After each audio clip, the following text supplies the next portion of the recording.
বৰ্তমান সময়ত উন্নত যাতায়াত ব্যৱস্থাৰ কাৰণে এই পৃথিৱীখন একদম সৰু যেন হৈ পৰিছে।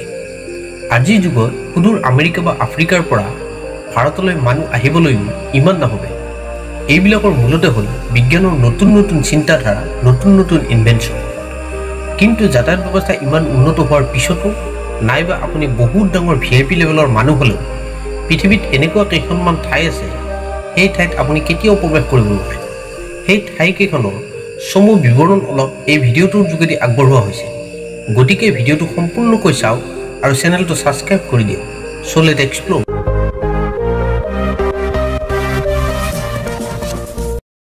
Number 1, Vatican secret archives. যুগ যুগ ধৰি বিভিন্ন ৰহস্য বহন কৰি আহিছে এই ভেটিকান চিটিয়ে। যীশু খ্ৰীষ্টৰ জন্মৰ আগৰ পৰাই পৃথিৱীৰ বহু গুৰুত্বপূৰ্ণ ইতিহাসৰ সাক্ষী হৈছে এই ভেটিকান চিটি। এই ভেটিকান চিটিতেই অৱস্থিত পৃথিৱীৰ টপ চিক্ৰেট প্লেচ, যাৰ নাম হ'ল ষ্ট'ৰ হাউচ অফ চিক্ৰেট। খুব কম সংখ্যক মানুহে এই স্থানত প্ৰৱেশ কৰিব পাৰে, কিন্তু সেয়াও পোপৰ বিশেষ অনুমতি সাপেক্ষেহে।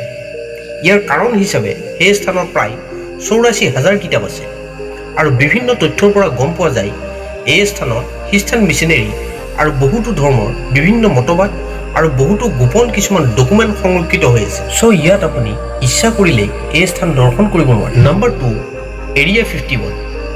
আমেৰিকা যুক্তৰাষ্ট্ৰৰ নেভাডাত অৱস্থিত এই ঠাইটুকুৰাৰ বিষয়ে বিভিন্ন ভিডিঅ' ইউটিউবত আপোনালোকে চাবলৈ পাব। এৰিয়া 51 এক বিশাল এলেকা জুৰি অৱস্থিত, কিন্তু আপুনি যিমান পাৱাৰফুলেই নহওক কিয় এই স্থানত প্ৰৱেশ কৰিব নোৱাৰে। পৃথিৱীৰ বৃহৎ সংখ্যক মানুহৰ মতবাদ অনুসৰি এই স্থানত ভিন গ্ৰহৰ প্ৰাণী অৰ্থাৎ এলিয়েনক লৈ গৱেষণা কৰা হয়, আৰু বহুতো মানুহে ইতিমধ্যে এই এৰিয়া 51ৰ পৰা এলিয়েনৰ লগত যোগাযোগ হৈছে বুলিও বিশ্বাস কৰে।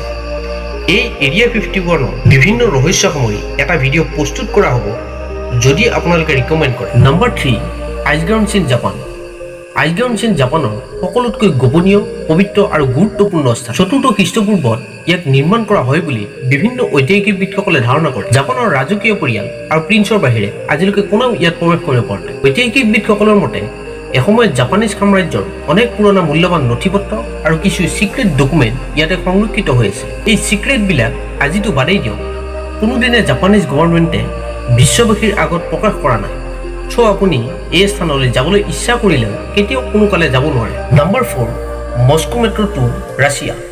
মস্কো মেট্ৰ' 2 নামৰ এই গোপন ঠাইটুকুৰা ৰাছিয়াত অৱস্থিত। পৃথিৱীৰ সকলোতকৈ ডাঙৰ আণ্ডাৰগ্ৰাউণ্ড চিটি হিচাপে জনা যায় ইয়াক, কিন্তু আজি পৰ্যন্ত ৰাছিয়ান গভৰ্ণমেণ্টৰ ফালৰ পৰা ইয়াৰ অস্তিত্ব স্বীকাৰ কৰা নাই। বিভিন্ন বিশেষজ্ঞসকলে মত পোষণ কৰে যে এই আণ্ডাৰগ্ৰাউণ্ড চিটিখন জোচেফ ষ্টালিনৰ দিনতে বনোৱা হৈছিল। এই অঞ্চলটি ৰাছিয়ান মিলিটাৰীৰ দ্বাৰা পৰিচালিত হয় বুলি জনা যায়। এই মস্কো মেট্ৰ' 2 নামৰ চিক্ৰেট প্লেচটুকুৰা ৰাছিয়াৰ ফেডাৰেল চিকিউৰিটি ছাৰ্ভিচৰ হেডকোৱাৰ্টাৰৰ লগত সংযোগ হৈ আছে বুলি জনা। এখন চিটি সম্পূৰ্ণ মাটিৰ তলত মজুত আছে, অথচ মানুহে এই ঠাইলৈ যোৱাটো বহুত দূৰৰ কথা।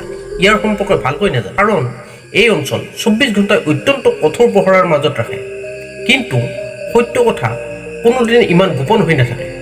চ' কিছু হ'লেও ইনফৰমেশ্যন বা এই ঠাইবিলাক যে দুনিয়াত এক্সিষ্ট কৰি আছে আৰু কিয় চিক্ৰেট এই ঠাইবিলাক, তাৰ বিষয়ে মানুহে সম্পূৰ্ণ তথ্য নাপালেও কিছু হ'লেও তথ্য পাইছে, যাৰ কাৰণে মই এই ভিডিঅ'টোৰ মাধ্যমত এই ঠাইবিলাকৰ বিষয়ে অলপ হ'লেও আপোনালোকৰ আগত উপস্থাপন কৰিব পাৰিলোঁ।